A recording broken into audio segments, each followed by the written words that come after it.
Começa agora mais um Estado de Excelência que tem o apoio da Unisul, da FECOAGRO, da Tractebel Energia e do Cicobi Santa Catarina.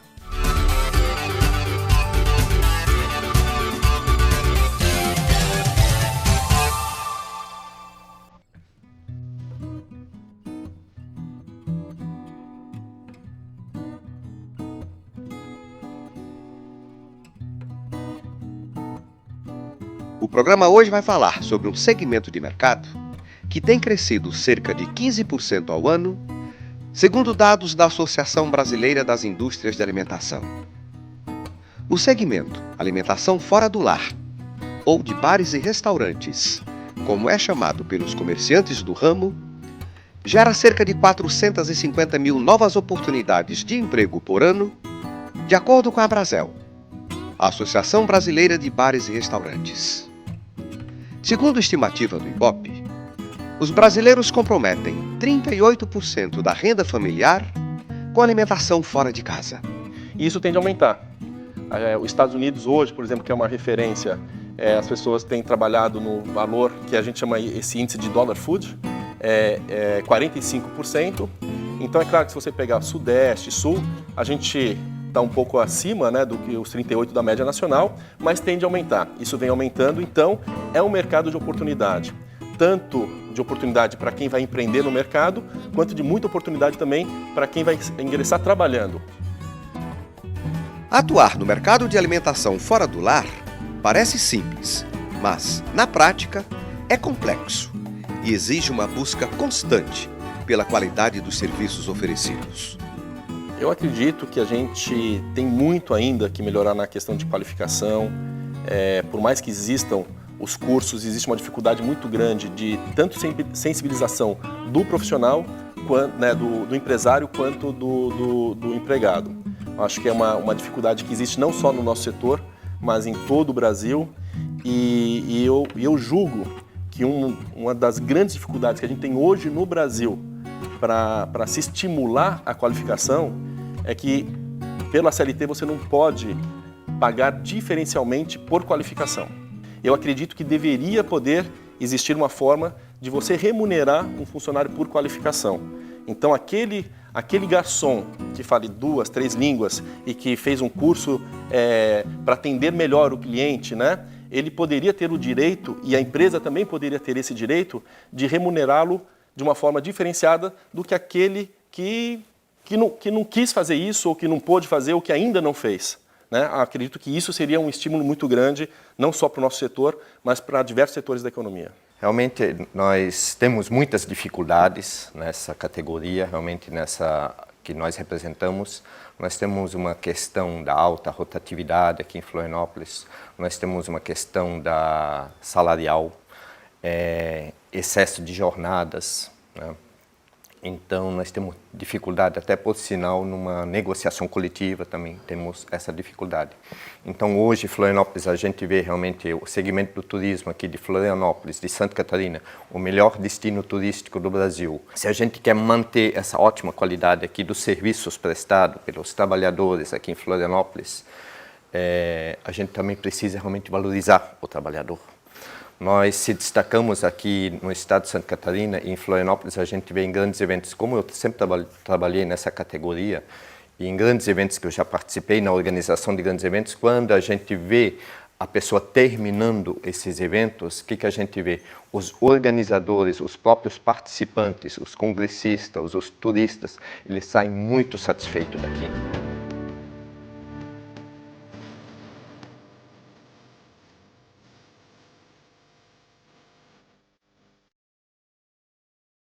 O mercado de alimentação fora do lar vem crescendo de forma consistente, 14,7% ao ano, segundo a Associação Brasileira das Indústrias de Alimentação. Um índice 3 vezes superior ao crescimento do PIB, Produto Interno Bruto Brasileiro, dos últimos 5 anos. Em Santa Catarina, a gente, considerando aí alguns dados que a gente tem de bares e restaurantes, a gente vai ter estimado em Florianópolis cerca de 5 mil estabelecimentos, 4.500, 5 mil. Santa Catarina, isso deve aumentar aí pelo menos para uns 40 mil, aproximadamente, fora ainda hospitais, né, a parte de refeição dos hospitais, colégios, a parte de merenda, as cozinhas industriais que trabalham nas empresas. Então, todo esse setor a gente acaba ainda trabalhando, que são alimentação fora do lar. A Abrazel, a Associação Brasileira de Bares e Restaurantes, foi criada no âmbito nacional em 1986 e em Santa Catarina em 1995.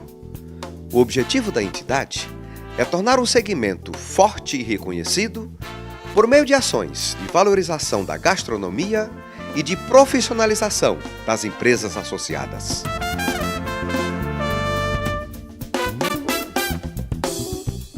Uma conquista recente foi colocar Florianópolis como a primeira cidade brasileira a participar da rede mundial de cidades criativas da Unesco na categoria Gastronomia. A Unesco ela criou cidades criativas baseadas em sete temas, né? Então você tem pela arquitetura, pelo cinema, pelo design, e uma delas é a gastronomia.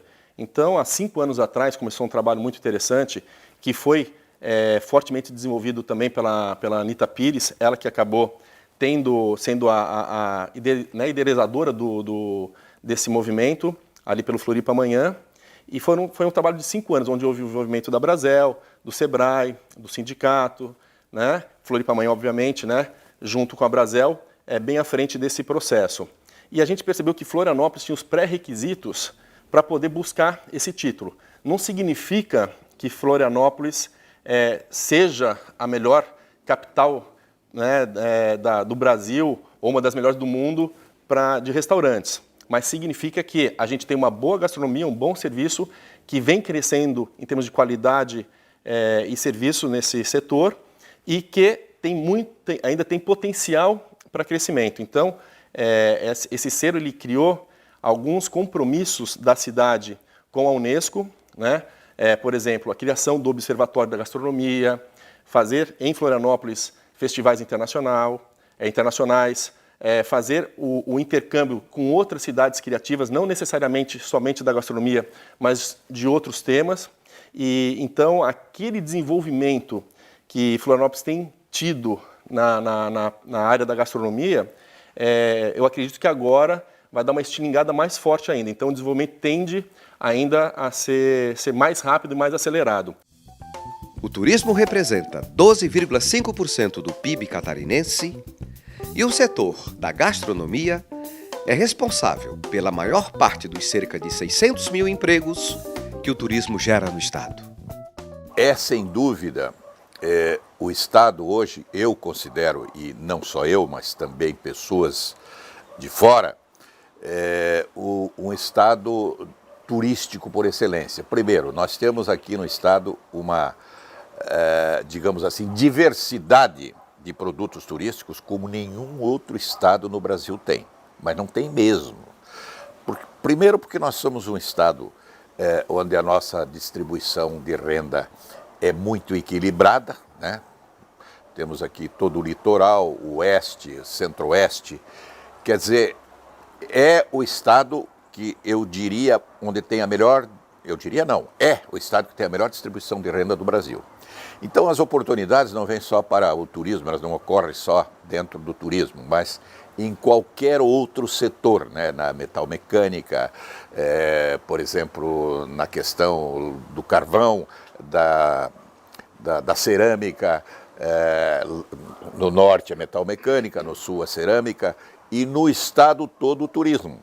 Claro que uns municípios têm mais propensão do que outros, mas tem para todo gosto. Turismo rural, turismo de sol e mar, turismo cultural, quer dizer, o nosso estado é riquíssimo disso. A sazonalidade sempre foi um grande problema para destinos onde a atividade turística é bastante significativa. Florianópolis resolveu esse problema apostando no turismo de eventos. Atividade que independe de fatores climáticos e também das estações do ano. Hoje já mudou muito. Há muitos anos atrás, realmente nós tínhamos uma cidade de alta e baixa temporada. Isso nos anos 80 a gente via muito, não tinha nem centro de convenções aqui em Florianópolis. Poucos hotéis, 1 ou 2 hotéis tinham um salão de eventos de 400 pessoas ou 200 pessoas, nada mais.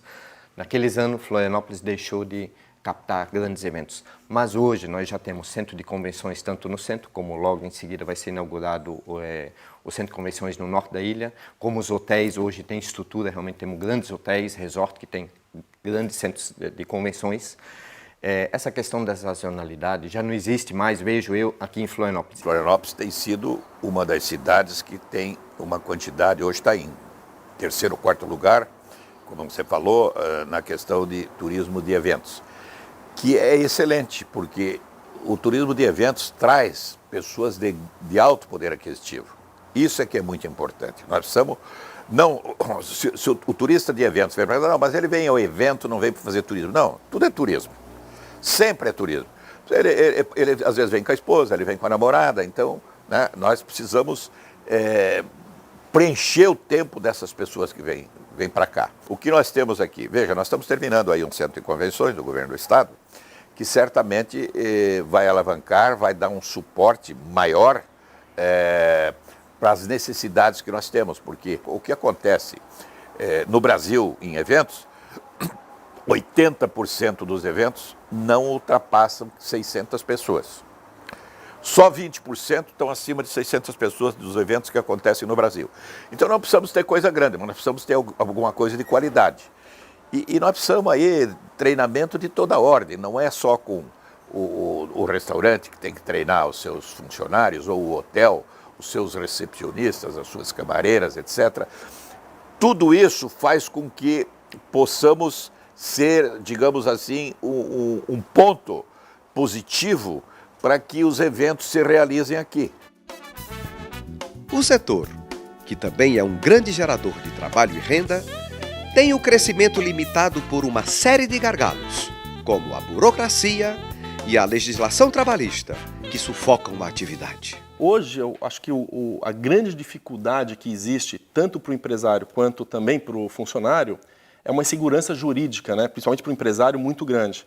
E aí você tem segurança jurídica em todas as áreas, desde você conseguir um alvará, né, para operar. Então, existem várias cidades, vários locais da cidade, aonde pode, mas não pode, você não sabe muito bem, aí você consegue, de repente, a autorização de um órgão, está trabalhando ali algum tempo, daqui a pouco um outro órgão vem e fala que não pode. Então, existe uma insegurança muito grande com relação à instalação da atividade, uma insegurança jurídica muito grande com relação à questão trabalhista, né?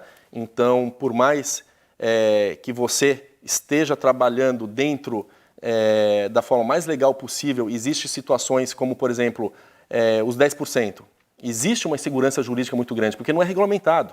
Então, isso deveria ser regulamentado, saber exatamente qual que é a regra para poder fazer o repasse dos 10% para os funcionários. Então, tem empresa que repassa 100%, tem empresa que retém 20%, tem empresa que distribui igual para todos os funcionários, tem empresa que concentra nos funcionários do salão e não repassa para o resto da equipe. Então, como não existe uma regulamentação, isso acaba gerando uma insegurança jurídica muito grande. Isso é um exemplo, por exemplo, os 10%. E também seria muito importante se a gente conseguisse avançar numa legislação que já existe um projeto que a Abrazel tem trabalhado muito fortemente já há anos, para a gente conseguir fazer o trabalho intermitente. Isso significa o quê? Que você poderia contratar uma pessoa por escala móvel e dia também.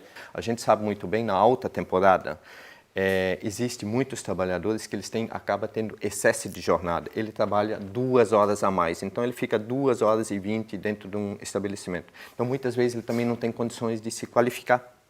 Outra questão, a gente não podemos generalizar, mas aqui em Florianópolis nós temos também alguns estabelecimentos que têm dupla jornada. Me preocupa muito um trabalhador que tem dupla jornada. Ele também tem condições, ele precisa participar com a família, ele tem um lazer dele, ele trabalha, exemplo, alguns estabelecimentos trabalha 4 horas, exemplo, das 11 da manhã às 15, retorna depois às 19, temos ainda em Florianópolis que é essa questão de dupla jornada, temos ainda, mas aí ele também não consegue se qualificar porque ele também precisa do lazer, ele precisa para se deslocar até em casa. Hoje a gente sabe que a mobilidade aqui em Florianópolis não é fácil, então imagina uma pessoa vir do norte da ilha ou do continente para trabalhar no centro, para ele se deslocar, ou ele fica dentro da cidade realmente circulando.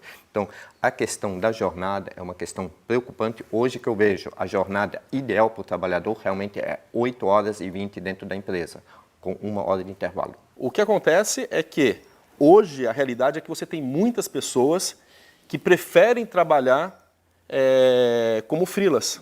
Se você chegar para a pessoa e falar assim, olha, você é uma pessoa que trabalha aqui comigo uma vez por semana, eu quero te contratar para trabalhar diariamente aqui porque eu estou precisando de um garçom diário. A pessoa ela não quer. Por quê? Porque ela prefere ter essa liberdade. Tanto porque ela já tem, de repente, um outro emprego e isso realmente é um bico para ela, ou porque daqui a pouco ela consegue fazer um trabalho de extra comigo, com outro local, com outro. Então ela fez uma rede onde ela consegue trabalhar, sei lá, 3, 4, 5 vezes por semana.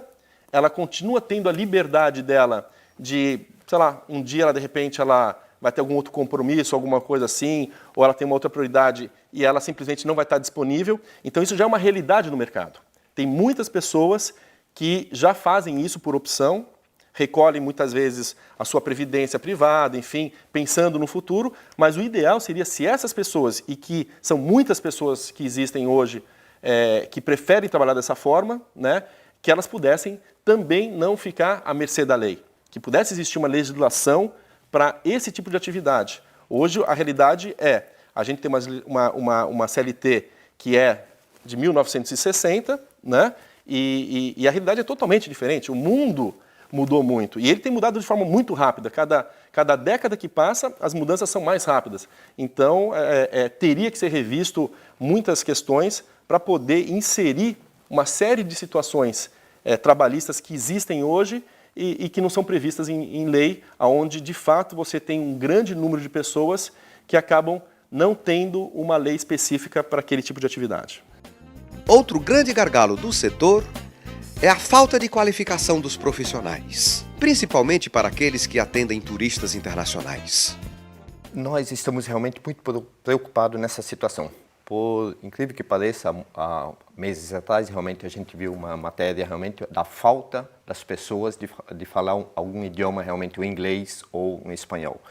O sindicato realmente ele está assim, engajado nessa situação da qualificação. Inclusive, hoje, nós estamos já com cursos de espanhol.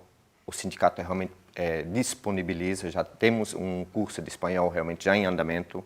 Ele já iniciou ano passado. A primeira turma vai se formar agora no mês de junho. Fizemos uma parceria com o IFSC. Outra questão, a gente fizemos uma parceria com o SENAC para trabalhar a questão da qualificação em cursos em excelência no atendimento. A falta de profissionalização ainda é um problema para nós, mas não é só aqui não, isso ocorre no Brasil inteiro. Mas nós melhoramos e muito nos últimos 10, 15 anos nessa questão de capacitação.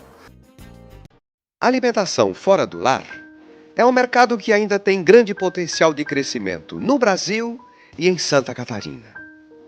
Mas é preciso um ambiente de negócios mais favorável para a sustentabilidade das empresas que atuam no setor.